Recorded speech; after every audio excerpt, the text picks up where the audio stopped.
Hi. So we are here at Sukcha Junction. Today we are going to discuss about thermal management of electric vehicle. As we know that electric vehicle market is growing up very at a very rapid rate, and today due to rise in prices of petrol and diesel fuel, people are switching to the electric vehicle segment. And in electric vehicle, thermal management is one of the burning issue. So why this is so, and what is thermal management of electric vehicle? Those all topics we will be covering today. So the agenda of our session today is thermal runaway, like what is thermal runaway, why thermal management is important, what is required functions of thermal design. Like if we are going to design a thermal management system of for our electric vehicle, what functions we have to consider, what things we have to keep in mind. Those all things we will be discussing about. Then we will be discussing about key points of electric vehicle thermal management. Then we will be discussing about the battery pack temperature condition, like what happen if the temperature goes rise, what happen if the temperature goes below. So those all points we will be covering up. Then we will be talking about what how heat have been generated in battery pack and how to calculate that. A small calculation we'll be doing that, and we'll be calculating the battery pack heat load calculations. Okay, so those points we will be covering. That is the agenda of our session today. So first topic is thermal runaway. So all this thermal management of electric vehicle starts with the point thermal runaway. And what is thermal runaway? So basically, thermal runaway is a situation when due to different you know activity, different things are there which forces the cells to explode, which forces the battery to explode. Okay, and why this explode? So we do something which is not a normal, which is abnormal for the battery, which is abnormal for the cell, and that's why they explode, and that's called thermal runaway. And if thermal runaway happens with a cell and it goes to the further cell, it goes to the adjacent cells, then we call it as a thermal propagation. Okay, once it propagates to another cells, then we call it thermal propagation. So basically it occurs in a cell, in a battery, when the temperature of the cell elevates.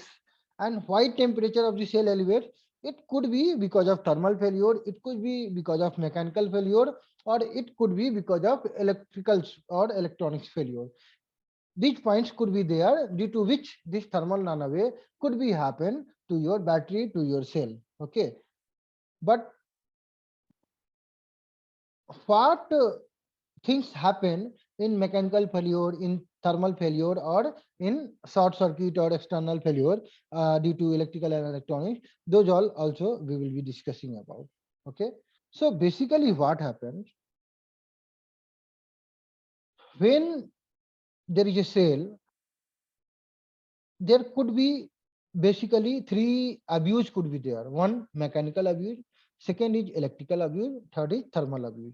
Okay, so what is mechanical abuse? Mechanical abuse means suppose there is a cell, there is a battery pack, and due to any accident, due to any impact load, due to any mechanical loading, it get crushed, it get punctured, then it's called mechanical abuse. Okay, so due to this mechanical abuse, due to, in mechanical abuse, crash or puncture will happen. Due to this, the membrane, the separator breaks out. Okay, and there is a internal short circuit in the cell, and it could be explode. That is called thermal runaway. Electrical abuse means suppose you are charging and discharging your battery, you can be able to you can be able to overcharge, or you can be able to over discharge, and it should not happen. If it is happening, then it's called electrical abuse, and that's why to it should not happen, and that's why we use BMS, that is called battery management system. Okay, and last one is thermal abuse. Thermal abuse means in a battery what is happening due to some internal resistance, due to internal resistance of the cell, the temperature of the cells increasing. Okay, and the rate at which the heat generated by the pack by the cell, if you are not dissipating that heat at the same rate or at the greater rate, then what will happen? Gradually, the temperature of the battery pack, the temperature of the cell will be raising up, right? And there a time will come when this temperature, we can call it as a threshold temperature. After that, the cell will blown away, the cell will face the thermal runaway situation, and it will get explode. Okay, and that's it's called thermal abuse. Okay, so for mechanical abuse, we can make a strong system, a strong cabinet, a strong casing packaging of the battery pack. For electrical abuse, of course, we have a good and smart BMS are there. But for thermal abuse, we have to design a thermal management system. Okay, for the electric vehicle, and that is a key focus area for us for today. Okay. So why thermal management is important? If we are not doing a thermal management, then what will be happening, right? And it should not happen, and that's why the thermal management is important. First, electrochemical reaction. We all know in a battery pack what is happening. This mechanical this chemical energy of the cell converted into electrical energy, right? Chemical energy converts into electrical energy, and for that some electrochemical reaction is happening inside the cell, and that converts the chemical energy into electrical energy, and it should go in a good manner. Okay, if we are not doing the thermal management of the battery pack in a proper manner, then it will affect on the electrochemical reactions which are happening inside the cell, which are happening inside the battery pack. Efficiency of the pack at higher temperature, the battery pack, especially the lithium ion packs, lithium ion battery, lithium ion cells, they lose their efficiency, and that's why the thermal management is important. Charge acceptance. Uh, there are few points. If you go at lower temperature, you can't be able to fast charge your battery. Okay, so charge acceptance will be affected if you are not able to do the thermal management of the electric vehicle. Power and energy availability. Your power and energy will also be affected if the domain, the range of the temperature for the battery pack will not be good. Then it will be affecting the power and energy availability in your battery pack. Safety and reliability. I told you, if it goes away the thermal runaway, then it's not safe, it's not reliable. So safety and reliability is one of the major factors, and that is why the thermal management of electric vehicle is very important. Life and life cycle cost. If you keep constantly, if you keep the battery temperature at some higher temperature, then gradually the life and life cycle of the battery will get reduced, and that will impact on your life and life cycle cost of the battery pack, and that's why the thermal management is important. When we talk about thermal management, it's not necessary, it's not only cooling down your battery pack. When we talk about thermal management, it means to keep your battery pack in a particular range. Okay, for example, mostly for the lithium ion cell, the best temperature is 25 degrees Celsius. The best temperature to store it, to work it, to discharge it, to charge it, whatever if you do with the battery pack, especially in lithium ion battery, the best temperature is 25 degrees Celsius. And we keep the tolerances plus minus 10 degree, then you will be having a range. If you keep your battery from 15 degree to 35 degree, it's good, but if you go lower than that, it's not good. If it go higher than that, it's not good. Okay. If you go lower than 15 degree, it's not good for the battery. If you go higher than 35 degree, it's not good for the battery. So that means if the temperature of the battery pack goes lower, you have to give give heat back to the battery pack so that it can maintain some heat. Okay. So thermal management doesn't mean ki only cooling down the battery. Thermal management also means ki if the temperature, environment condition or the battery condition temperature is quite low, you have to give some little bit heat to maintain the temperature in a particular range. Okay. So what are the required functions of the thermal design? When we make a thermal management system, when we make a thermal design for the electric vehicle, some functions could be required. For example, if we go to a showroom, if we go to a bike showroom to buy a bike, for a youngster, some functions is required. Like he will be looking forward for a bike which looks quite sporty in the look. It should be very, having good torque and all. The acceleration should be good. Okay. If you go for a mid age people like 40, 45, for them the required function will get differ.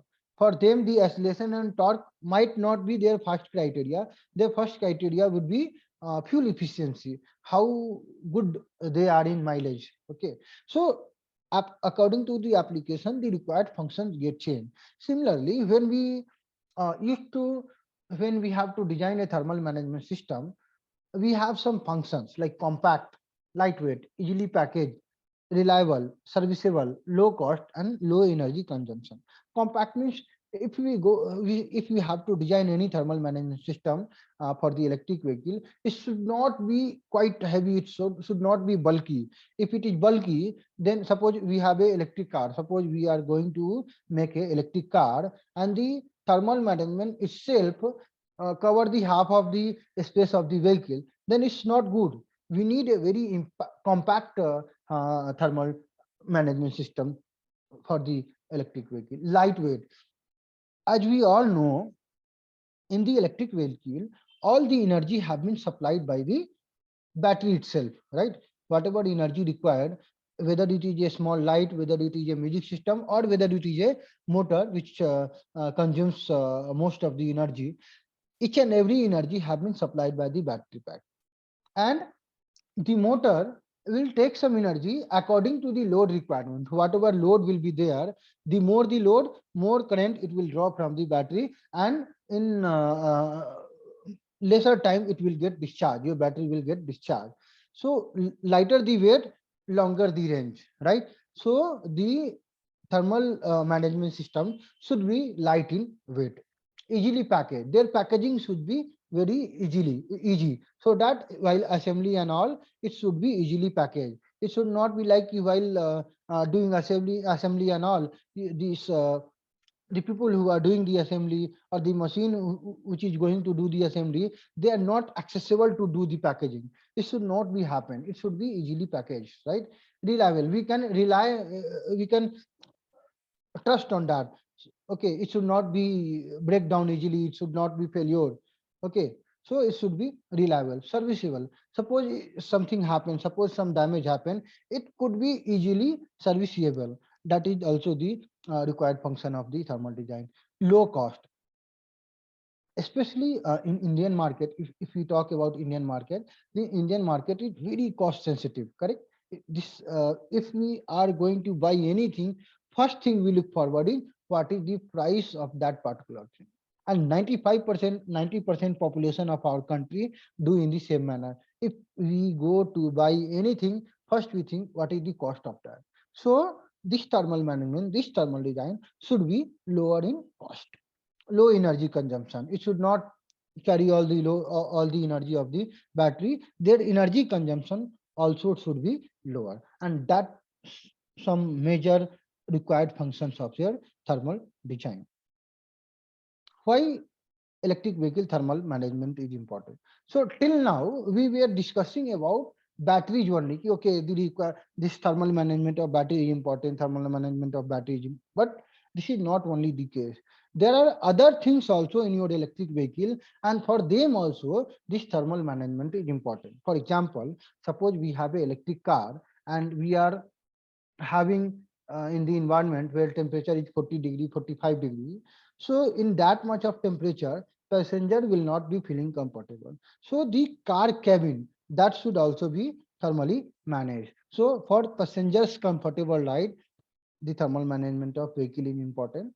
Second, the battery, which till now we were discussing about, to keep the battery pack under optimal temperature range and within a acceptable temperature radius. Okay. The third thing, record the state of the battery and detect critical point for the battery failure and transmit alarm messages. What does this mean? This thermal management not only cools down or heat up the battery, but to do so, there are some sensors which continuously record the state of the battery. Okay, right now the temperature of this, right now temperature is this, and if this demands the cooling or heating up, then only it should do that. Otherwise, there will be, without any reason, we are losing up the energy. I mean, suppose for example, the battery pack temperature is already 25 degrees Celsius. Suppose we are in Bangalore in the month of February, then temperature is itself around 25 degree, 30 degree. So we don't need to do the cooling and all, right? So in that condition, who will be telling us we requires cooling or heating or not? For that reason, some in thermal management itself, some sensors, some systems are there which continuously record these all and detect the critical points. Okay, now these things is we have to do the cooling or heating, right? And if something get worse, then it transmit the alarm messages to the controller. Now it's not in my hand, so might be you have to shut down the vehicle or cut off the battery. Like that, these all things be happening. Apart from this thermal management, in the sense of cooling up, cooling down or heating up, this also suppress the thermal runaway propagation. Suppose by chance, due to any reason, one cell get thermal runaway, then a good thermal management, a good thermal design suppress this thermal runaway to propagate to adjacent cells, right? And last point is to keep the traction motor at optimal working temperature. The traction motor which we use to propel our vehicle, that also having some temperature range. If this temperature is there, then their efficiency would be good. If the temperature goes higher, then their efficiency will get reduced. That's why the thermal management is important for the motor as well. One last point is I didn't mention here, that is the electronics, the power electronics. There are power electronics in your electric vehicle, like BMS is there, PDU is there, a lot of things are there, and that also generates some heat, and their thermal management is also very important. Okay, so in a vehicle level, we have a passenger, we have a battery, we have a motor, we have a power electronics, which thermal management is important. There are a few points like car cabin, traction motor, power electronics, and battery. These four major points are there. These four major subsystem of the electric vehicle are there, whose the thermal management is quite important. Okay, so there are there could be two temperature condition could be there, higher temperature condition and lower temperature condition. So battery pack temperature consideration, what will happen if the battery pack temperature get higher, what will happen if the battery pack temperature get lower. Okay, so first we'll talk about at higher temperature, what will happen at higher temperature, what is the consideration, what is the condition at the higher temperature. At higher temperature, it will be impacting on life of the battery, safety of the battery, and non-uniform aging effect on the battery. So as I told you, the more working temperature for the battery, lesser the life. Okay, if you keep your battery at a higher working temperature, the life cycle of the battery will get reduced, especially in the case of the lithium ion battery pack. Second, the safety of the battery pack. If the temperature is by chance it touches its threshold limit, what will happen further on? The temperature will start increasing at a very rapid rate, and thermal runaway happen, and that will be eventually impacting on your safety system of the battery pack. Non-uniform aging effect. What will happen?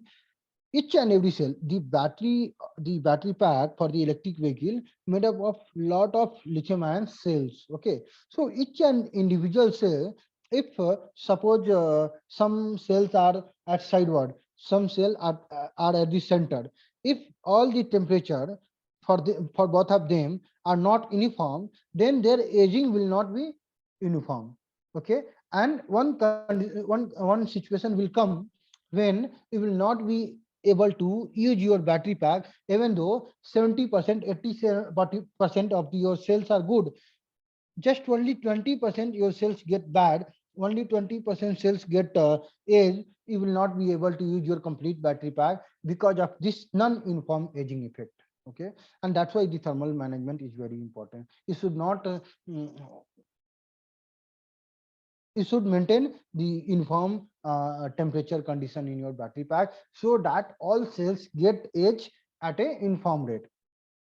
So what will happen if temperature raises? What you need to do? It requires a cooling if the environment is too hot. Okay, if moderate to large current demand, if you demanding the current from the battery pack at a moderate level or at a large level, then you have to push down your battery pack.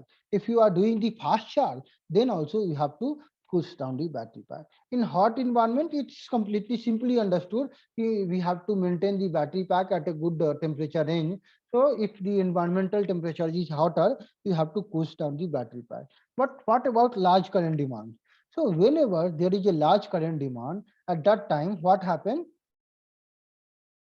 The battery is having some, the cells is having some internal resistance. And simply the calculation method is the generated heat Q is equal to I square R. So R is fine enough, this is constant. If I, the temperature, this current increases, it will be a square multiple, right? So that's why if you demands higher rate of current, then you have to push down your battery pack. Fast charging, same things happen with the fast charging also. At fast charging, you demands higher current, might be 2C, 3C, 2.5C, like that. So you have to push down your battery pack. What is the effect if the battery is too hot? If the battery, suppose battery is having greater than 30 degrees Celsius, it degrades the battery performance. Okay. If the temperature is goes beyond 40 degrees Celsius, there are chances it will leading to serious and irreversible damage to your battery. And if temperature is around 120, 150 degrees Celsius or greater than that, 100% sure ki thermal runaway will happen. Okay, especially with the higher energy density cells like NMC and CA chemistry. Those all are very sensitive. And if the temperature goes beyond 120, 150 degrees Celsius, there are chances that thermal runaway will happen. Lower temperature condition. Okay, battery pack temperature condition at lower temperature. So again, at lower temperature also, it will be impacting on performance. And at lower temperature, if you try to do fast charging, it will damage your battery pack. And if the temperature is lower, you have to, heating is required. Heating is required when the cold environmental condition is there, either charging or at discharging. Okay, so if the environmental condition is cold, you have to do the heating to the battery pack even though they are charging or discharging. Clear? So what if the battery is too cold? So if the battery is lesser than 5 degrees Celsius, if the temperature of the battery pack is lesser than 5 degrees Celsius, you should not do the fast charge. It will not be able to do the fast charge. Okay. And if you forcefully try to do that, it will be impacting on your battery pack. If it is lesser than 0 degrees Celsius, it will lose their charge, power, acceleration, and driving range. Because it will be losing their energy, and due to that, you will be losing your acceleration and driving range in your battery pack in your vehicle, electric vehicle. So what components are there in a battery pack which generates heat? So basically cells generate the heat, then busbar also generates the heat, and BMS also generates the heat. So for cells, okay, so whenever you are charging and discharging, due to their internal resistance, they generate some heat. Busbar also, whenever current flowing through the bus bar, obviously they will be generating some heat. For BMS, lot of electronic components are there and they generate heat, especially when you are balancing that. Especially in passive BMS, what usually happen when you are balancing your battery pack, at that time it there are resistors which are discharging the cells which are at higher charge. So they are discharging the cells to make all the cells at the equal charge level, and while doing so there are resistors which generates lot of heat. So that is also one of the major component of the battery pack which generates the heat. So these three components are there in a battery pack which generates the heat. heat source of the battery. So fast battery charging, I told you. So whenever you are charging at battery at a fast rate, or you are discharging, even though if you are discharging the battery at a faster rate, the I increases. Once the I increases, so the heat generated by a battery Q will be equal to I square R. So higher the I rate, higher the heat generated inside your battery pack. Local electrode over potential. If the local electrodes in your cell got over potential, that is also the heat source of the battery pack. The entropy of the cell reaction, whatever internal energy of the cell while reaction, that is also the heat source of the battery pack. And since this is a chemical reaction, some side reactions is also going on, and that also are the heat sources for the battery pack. So there is a simple method to calculate heat generation in a battery pack. So we can easily calculate the heat generated in a battery pack by I square into R. I told you I is current and R is internal resistance of the cell. Okay. So this will help us to estimate heat generation for battery pack thermal management. So how big the thermal management could be there? How big, what size in terms of size, what could be the size of the thermal management for your electric vehicle? This will help you to calculate that. Okay.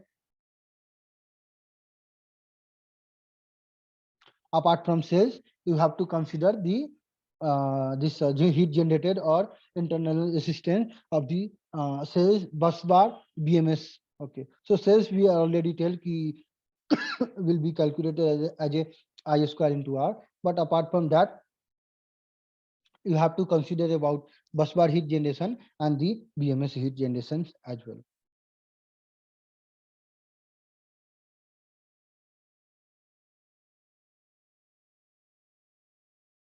So there is a simple example, heat load calculation of a battery pack. Suppose I have a battery pack which is having a configuration of 7P14S. Okay, a cylindrical cells are there. Then how we will be calculating the heat generated of the battery pack? So suppose the nominal capacity is 4.8 Ah and the nominal voltage is 3.6 volt, and internal impedance, or we can say it as internal resistance of the cell, is 20 milliohms. Okay, so if the module is discharged from 100% to 20% SOC at 1C, then we have to calculate the total energy and heat generated by the battery pack during this discharge. Okay, and also compare the energy lost as heat to total module energy during this discharge. So it's very simple. So we have I, we have R. So heat generated by one cell equal to I square R, and heat generated by total pack, each we have 98 cells, 7 into 14, because it's 7p14s. So total pack will be heat generated by one cell into 98. This will gives you the heat generated by the pack. Now since you are discharging this from 100C to 20C, 100% to 20% at 1C, so it will be 2880 seconds. Okay, so this is heat generated. Okay, watt means joule per second. Okay, so heat lost is in this in this period of time, like 2880 second, it would be 2880 into 0.4608. This will be giving us 1327.104 joule. That will be 1.32 kilojoule, and by the pack it will be 129.36 kilojoule. This is the heat loss by the battery from 100% charge, 100% SOC to 20% SOC, and that is 2880 seconds at 1C.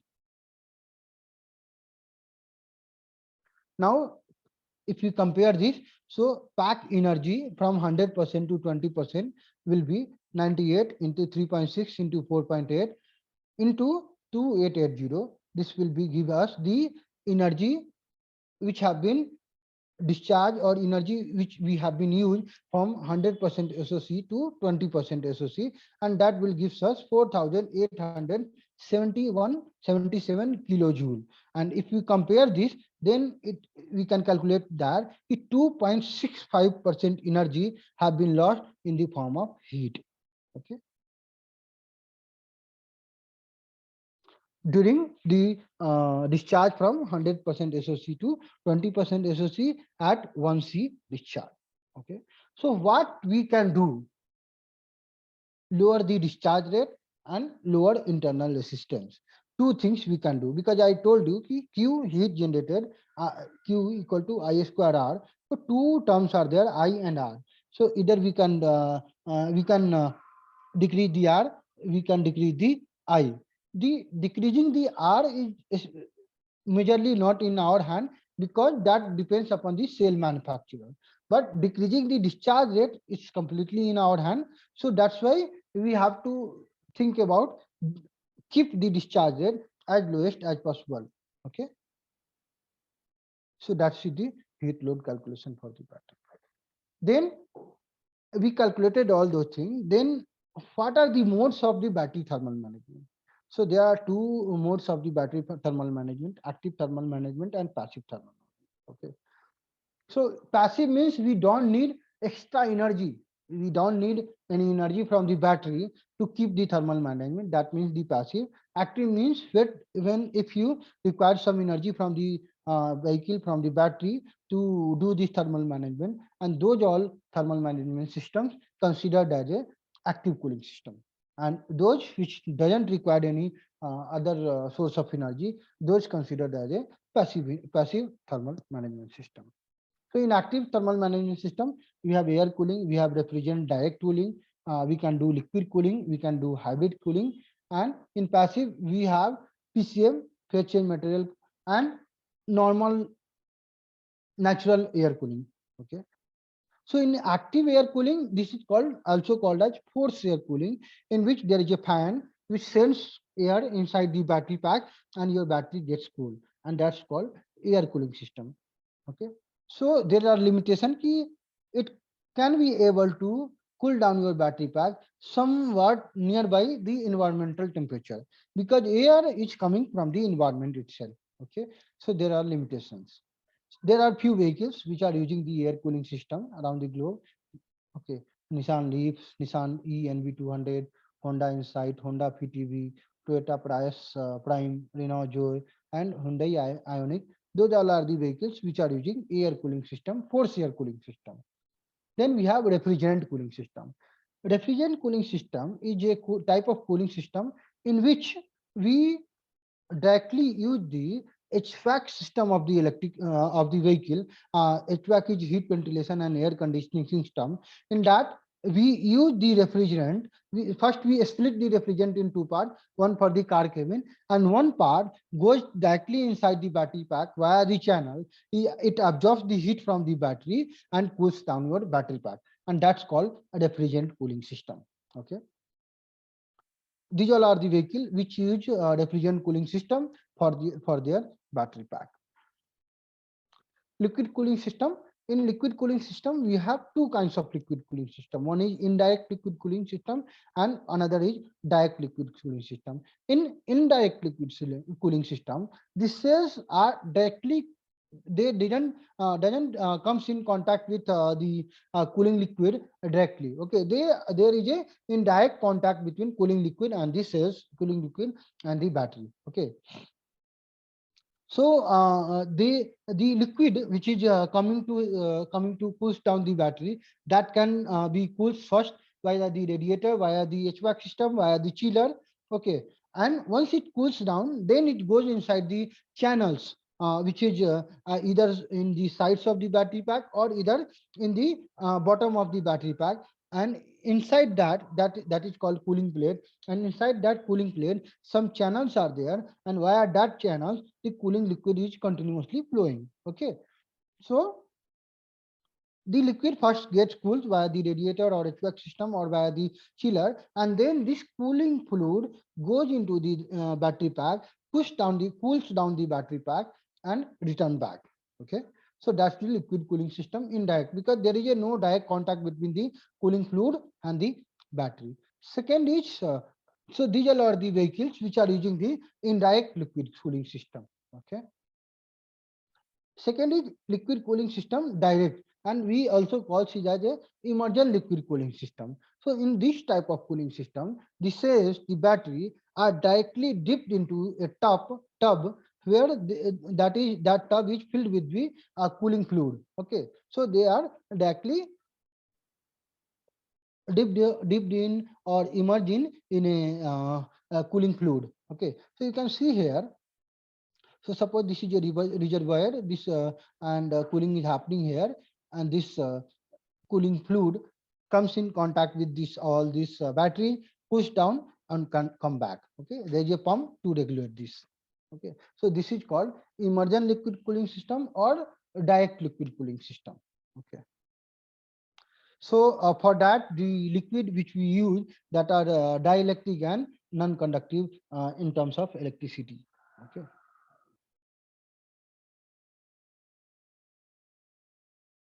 So in active cooling system, last one we are having is hybrid cooling system. So hybrid cooling system is nothing, just combination of your HVAC system and a normal liquid cooling system. So in HVAC system, as we all know, there is a refrigerant which comes in contact with the heat, and they absorb the heat from the environment and cools down your environment, right? So similarly, there is a heat exchanging unit there. In that, this refrigerant comes in contact with the cooling fluid. This cooling fluid gets cooled down, and that again goes back to the battery pack. Okay. So you can see here there is a liquid and refrigerant exchange unit is there, right? So then this goes to the vehicle. Then this liquid is going to the battery pack, pushed down, come back, and this cycle is continue, right? So this is a combination of HVAC system of your vehicle. So in each and every HVAC system of your vehicle, especially in car, there is AC air conditioning units are there. So in that one, the refrigerant comes in a heat exchanger, which cools down your cooling liquid, and further this liquid cools down your battery pack. Apart from that, they also cools down your motor, electronics, and other things. Okay. In passive cooling system, one is natural air cooled battery packs, in which the batteries are directly exposed to the air, natural air. So when you are driving your vehicle, driving your uh, vehicle, this the natural air which is in the environment, that directly comes in contact with the battery pack, and it cools down the battery pack. That is also not very you know reliable. Second is PCM, phase change material. So this basically works on latent heat principle. So this basically there is a closed enclosure, and your cells and all are kept into that, and the voids between two cells, between whatever cell space are there, those all space have been filled with the PCM material, phase change material. They are basically paraffin based wax material, which are having some higher latent heat. So what happened when the battery start heating up? These materials used to absorb the heat till the point it didn't convert their phase. So basically, they are in solid phase, and after getting their complete latent heat, it could be able to transfer into the liquid state. So until unless they will not be getting change their phase from solid to liquid, till then they will be absorbing the heat, and onto that principle this works, right? So here again, this kind of battery pack are not suitable for a big battery pack. Suppose there's a 20 kilowatt hour battery pack, 30 kilowatt hour battery pack, which generates higher heat. Okay, at that time, or higher energy density cell, which generates higher heat. Those all in those all condition is this type of cooling system is not much more suitable. Okay, so basically this kind of cooling system is mostly suitable for the lower energy density cells or a smaller battery pack. Okay, so that's the phase change material. Here is a comparison of all the cooling systems we have been discussed.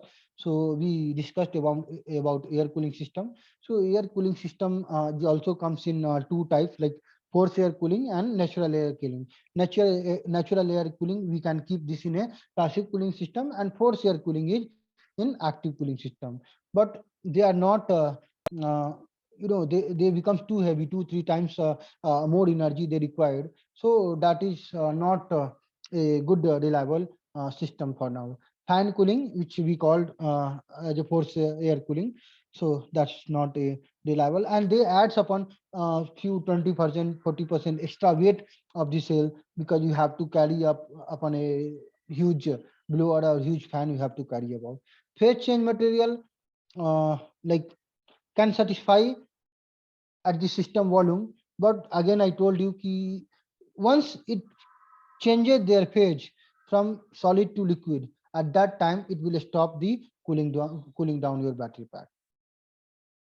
Okay.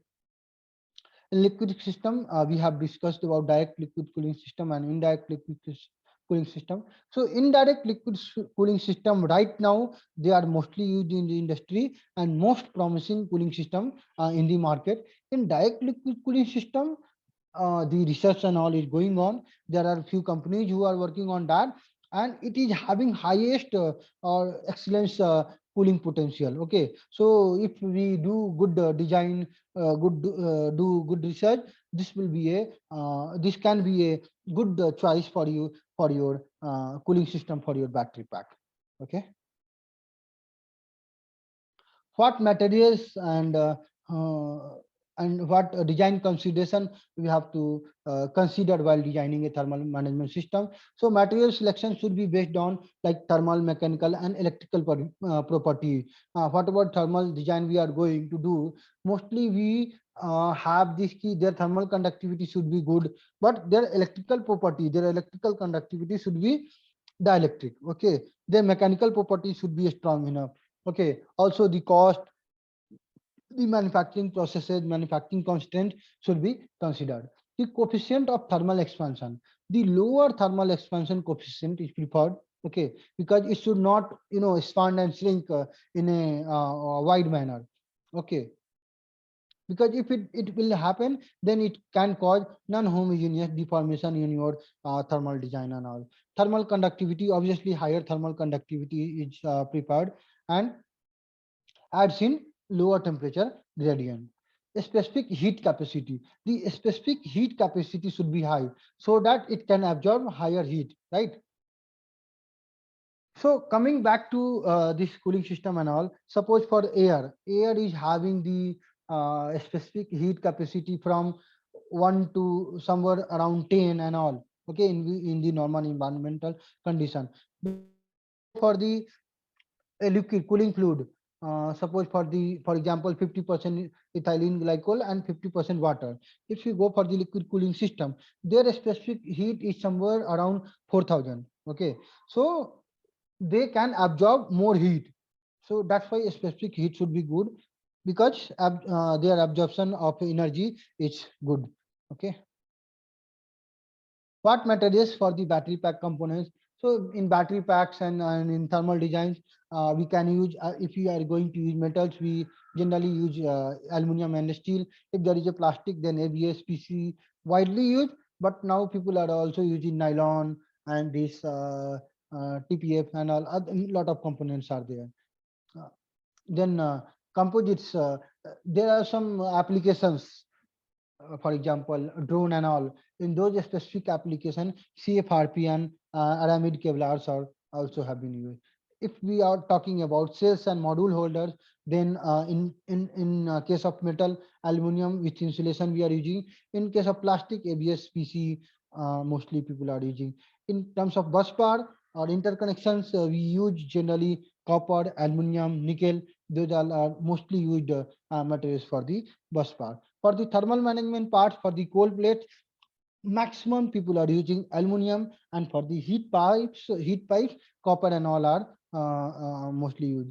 Coolant tubes, we use aluminum. We also use some plastic like ABS and EPDM as well. So those all are some materials which we use for the battery pack and battery pack components. Thermal insulation. So in very initially, we also talked about, see, okay, cooling and heating is perfect. But suppose one cell, after all this, activeness, after all this proactive steps, if somehow one cell get thermal runaway, then there should be sufficient insulation so that this cell should not propagate their thermal runaway to another cell. And that's why some thermal materials, thermal insulative materials, we should use between the whites of the cell. Okay, so thermal insulation should have been very poor thermal conductivity and then air. They should provide satisfactory insulation while being compact. They should be compact and there should be lightweight. Their specific gravity should be lesser. So cell to cell insulation can also prevent spreading of thermal runaway by blocking the heat transfer to the adjacent cell. If you have any question, you can comment in the comment section. We will try to get back to you with our answers. So thanks all for this. Thank you very much.